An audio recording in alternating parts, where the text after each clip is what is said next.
Koncentracija je izraz, ki opredeljuje usmerjenost pozornosti na en sam dejavnik. Pri tem pa se ne ukvarjamo z vsemi ostalimi dejavniki, ki so prisotni v okolju ali z ostalimi miselnimi vsebinami. Gre pravzaprav za razmišljanje o vsebini, ki ravnokar poteka. Lahko bi rekli tudi, da gre za razmišljanje o nalogi, ki jo pravkar opravljamo. Če smo med neko vajo na treningu ali med vadbo inštrumenta res dobro skoncentrirani, bomo razmišljali samo o tem, kako moramo izvajati posamezne gibe.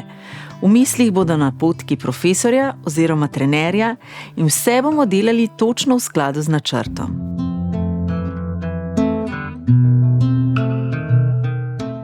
Za ponazoritev dobre osredotočenosti lahko uporabimo primerjavo z žarometom.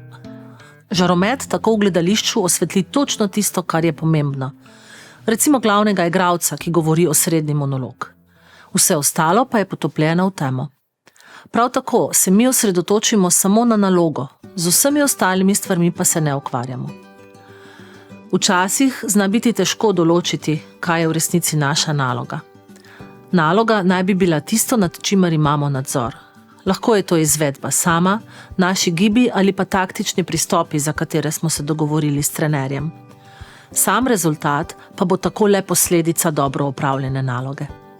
Razmišljanje o končnem rezultatu ali uvrstitvi, še preden je našega tekmovanja sploh konec, je ponavadi škodljivo za rezultat. Hkrati namreč lahko razmišljamo le o tem, kar se ta trenutek dogaja oziroma o eni vsebini. Če pa poskušamo hkrati početi več stvari, bo pozornost nekaj časa na eni, nekaj na drugi stvari, kar pa bo hitro vodilo v napake. Pozornost nam lahko odvrnejo številni moteči dražljaji oziroma distraktorji. Eni so zunanje narave, kot na primer gledalci, vremenski pogoji, hrup, tudi reakcije trenerja oziroma profesorja ali pa staršev, ki so nas prišli spodbujati in tako dalje.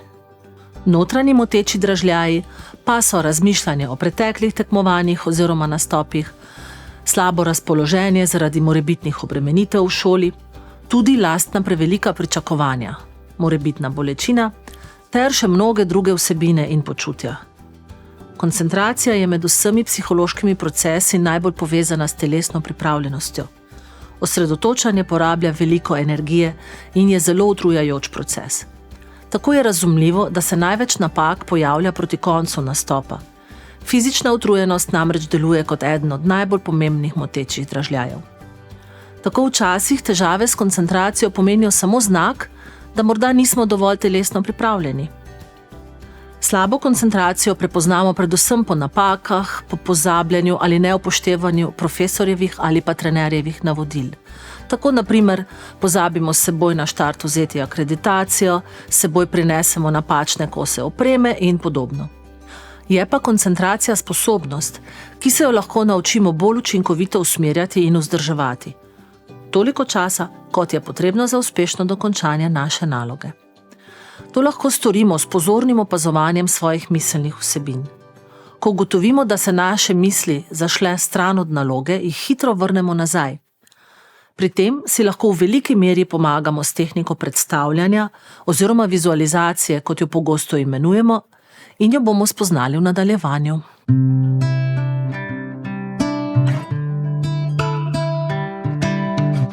Posebno stanje, ko smo popolnoma osredotočeni na aktivnost, ki jo izvajamo, imenujemo zanos.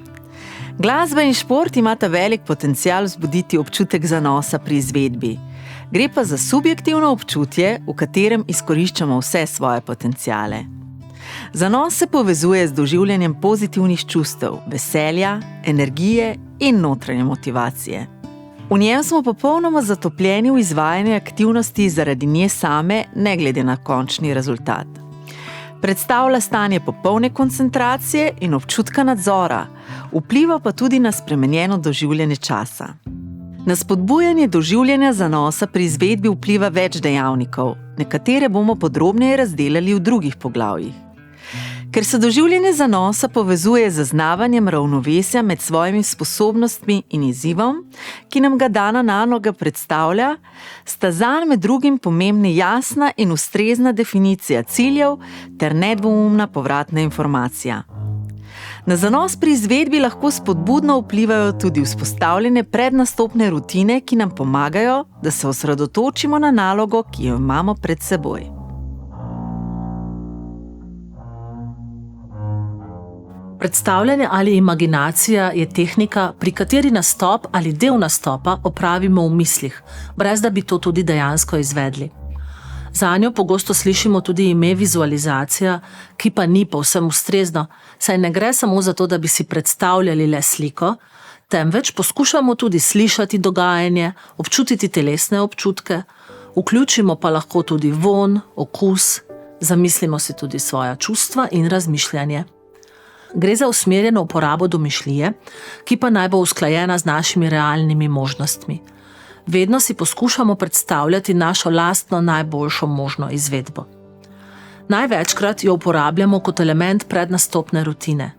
S predstavljanjem namreč naredimo učinkovit razmislek o tem, kako bo potekalo tekmovanje.